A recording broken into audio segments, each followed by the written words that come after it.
Chaque jour en Amérique, le fentanyl fait près de 200 morts. Cela représente plus de 70 000 Américains chaque année. Des familles déchirées, des enfants laissés sans parents, des parents perdant leurs enfants.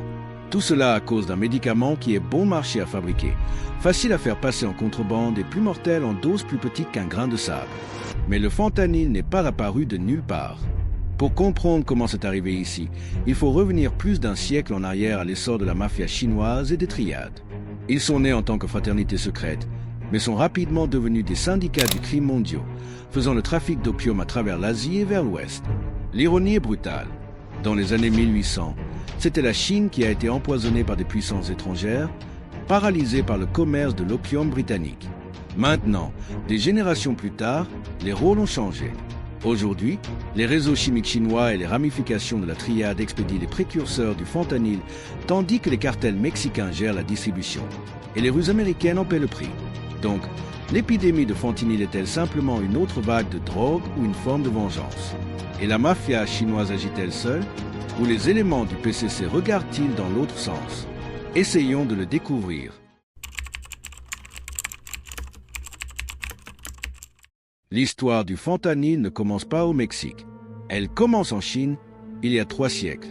Dans les années 1600, lorsque la dynastie Ming s'est effondrée et que la dynastie Qing s'est élevée, des fraternités secrètes se sont formées dans le sud de la Chine. Au début, ils étaient des résistants assermentés pour restaurer les Ming tombés et chasser les souverains royaux étrangers. Les nouveaux empereurs étaient des Mandchous, une minorité du nord-est dirigeant la majorité chinoise Han. Et pour beaucoup, cela ressemblait à une occupation étrangère. Ils s'appellent des triades, un nom enraciné dans le nombre 3, symbolisant la trinité du ciel, de la terre et de l'homme. Pour les étrangers, cela semblait mystique, mais pour les initiés, cela avait un poids réel. Des serments jurés dans les temples, la loyauté liée par le sang et la croyance qui se tenait entre les cieux au-dessus et le monde en dessous. Leur fraternité était scellée par des serments de sang, des poignées de main codées et des rituels d'initiation élaborés qui leur donnaient une aura secrète.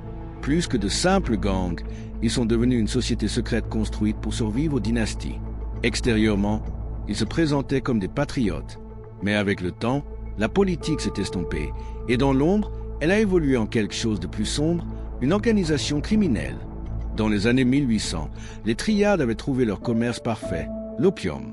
Les marchands occidentaux, en particulier la Compagnie britannique des Indes orientales, ont inondé la Chine d'opium cultivé en Inde. Mais pourquoi la Chine? Parce que la Grande-Bretagne avait développé une faim insatiable pour le thé, la soie et la porcelaine chinoise. Les Chinois exigeaient un paiement uniquement en argent, drainant le trésor britannique. Pour équilibrer le commerce, la Grande-Bretagne a poussé l'opium sur un marché assez grand pour faire pencher la balance, la Chine. Avec des centaines de millions d'utilisateurs potentiels, une dynastie en lutte et une population avide de fuir les vies difficiles, la Chine est devenue le point zéro pour le commerce de drogue le plus rentable du monde. La dépendance a explosé. Des millions de Chinois sont devenus esclaves de la drogue. Le gouvernement Qing a essayé de résister, déclenchant les guerres d'opium. Mais les canonnières de l'Ouest se sont assurées que le poison continuait à couler. Et les triades, elles ont prospéré. Agissant en tant qu'intermédiaires, contrebandiers et agents d'exécution, ils ont fait le trafic de la drogue à travers les villes côtières, collecté des dettes et protégé les réseaux de distribution. La même organisation née pour défendre la Chine contre la domination étrangère profitait maintenant du poison même qui détruisait leur propre peuple. Mais le commerce de l'opium ne s'est pas arrêté aux frontières de la Chine. Partout où les immigrants chinois voyageaient vers l'Asie du Sud-Est, l'Amérique du Nord et au-delà, les triades suivaient. Ils ont établi des enclaves dans les Chinatowns de San Francisco à Vancouver à New York. Ce qui ressemblait à des communautés d'immigrants très soudées cachaient souvent des salles de jeu, des réseaux de prostitution, des rackets d'extorsion et des opérations de contrebande. À l'intérieur de la Chine elle-même, cependant, tout a changé en 1949 lorsque le Parti communiste a pris le pouvoir. Mao et Dong a lancé une campagne impitoyable pour éliminer l'opium une fois pour toutes. Les trafiquants ont été exécutés en public. Les toxicomanes ont été rassemblés et envoyés dans des camps de désintoxication forcés. La propagande a qualifié l'opium de poison étranger. Et en quelques années, le PCC a affirmé avoir pratiquement éradiqué la dépendance à travers le continent. En 1953, des rapports affirmaient que la Chine avait réduit ses toxicomanes de 20 millions à presque zéro. La triade s'est soudainement retrouvée exclue de leur marché le plus lucratif. Alors ils se sont adaptés, coupés chez eux Ils ont déplacé leur attention à l'étranger, s'intégrant davantage dans les communautés de la diaspora là où l'autorité chinoise ne pouvait pas atteindre. Les mêmes routes, tactiques et réseaux qui poussaient autrefois l'opium à évoluer vers l'héroïne et finalement le fentanyl. Au milieu du siècle, le goût du monde pour les drogues avait changé. Les fumées encombrantes des pipes à opium ont laissé place à la poudre blanche d'héroïne. Plus fort, plus facile à faire passer en contrebande et beaucoup plus addictif. Et la mafia chinoise était prête. Le cœur de la production était le triangle d'or, les frontières accidentées de la Birmanie, du Laos et de la Thaïlande. Protégé par la jungle, les seigneurs de guerre et la corruption, il est devenu le plus grand fournisseur d'héroïne au monde. Les triades ont agi comme intermédiaires, déplaçant le produit hors d'Asie et vers l'Ouest. Pendant la guerre du Vietnam, les agences de renseignement occidentales étaient bien conscientes de ces pipelines d'héroïne. Certains ont même fermé les yeux. Et en 1971, on estimait que 15% des soldats américains au Vietnam étaient dépendants à l'héroïne. Ils ne sont pas seulement rentrés chez eux marqués par la guerre. Ils sont rentrés chez eux réduits en esclavage dans le pipeline de drogue. La mafia chinoise contrôlait. Cependant, avec les priorités de la guerre froide axées sur la lutte contre le communisme, l'afflux d'héroïne dans les rues américaines est devenu une préoccupation secondaire. Les villes américaines se sont effondrées sous le poids de l'épidémie de drogue. Et la mafia chinoise n'a cessé de s'enrichir. Dans les années 1970 et 1980, les syndicats chinois ne se contentaient pas de fournir de l'héroïne. Ils s'intégraient avec d'autres familles triumphes, blanchissaient de l'argent pour la mafia italienne, concluaient des accords avec des cartels latino-américains et utilisaient des banques chinoises pour transférer des milliards de dollars. Ils étaient devenus indispensables dans le commerce mondial des stupéfiants. La leçon était claire. Partout où il y avait une demande de drogue, la mafia chinoise trouverait un moyen de l'approvisionner. Et tout comme ils sont passés de l'opium à l'héroïne, ils ont rapidement trouvé un nouveau produit, encore plus puissant, moins cher à produire et plus facile à faire passer en contrebande. Ce produit était du fentanyl. Dans les années 1990, les empires d'héroïne du Triangle d'Or perdaient leur emprise. Les cartels mexicains étaient en hausse, contrôlant le boom de la cocaïne et saisissant les routes de trafic vers les États-Unis. Mais les cartels manquaient d'une chose, la chimie. Ils savaient comment déplacer un produit, mais pas comment le fabriquer. C'est là que la mafia chinoise est intervenue. La Chine avait ce que le Mexique n'avait pas. Une industrie chimique massive, des milliers de laboratoires et des réseaux contrôlés par des triades qui avaient des décennies d'expérience dans la production de médicaments. Au lieu de cultiver des coquelicots, les syndicats chinois ont réalisé qu'ils pouvaient faire quelque chose d'encore plus rentable. Opioïdes synthétiques. Le fentanyl a été développé pour la première fois par des chimistes belges dans les années 1960 comme anesthésique médical.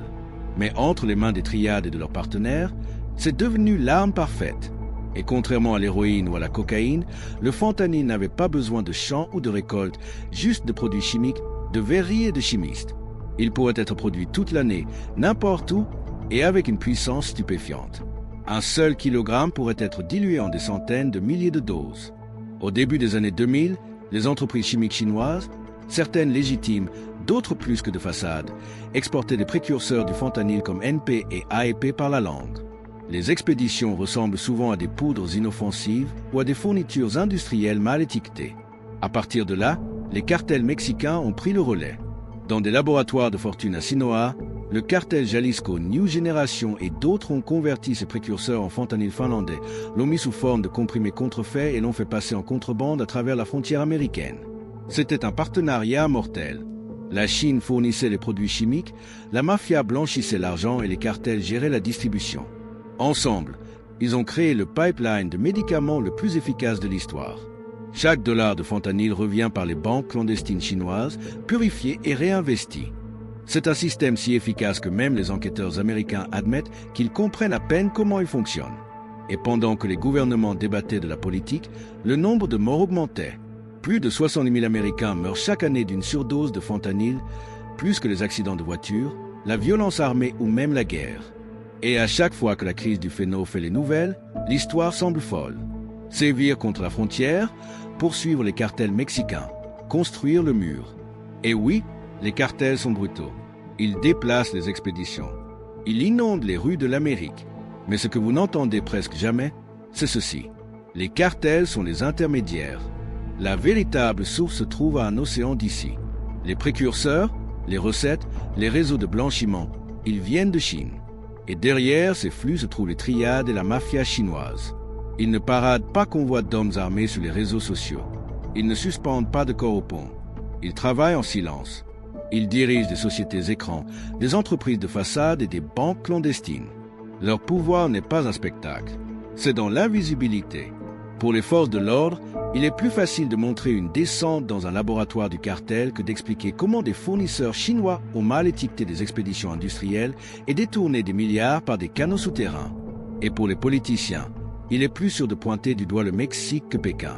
Aller après que les cartels gagnent des votes. Poursuivre la mafia chinoise risque une guerre diplomatique et dans certains cas probablement leur propre poche.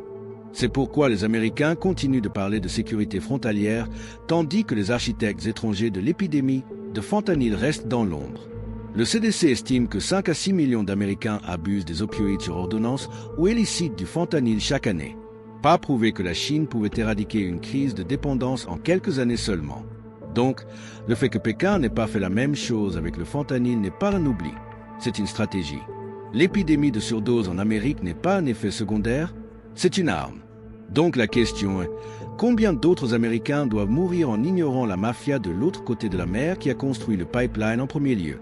Faites-nous part de vos réflexions dans les commentaires ci-dessous. Merci d'avoir regardé ce qu'il fut. S'il vous plaît, aimez, partagez et abonnez-vous. Si vous avez des commentaires ou des idées, nous aimerions avoir de vos nouvelles.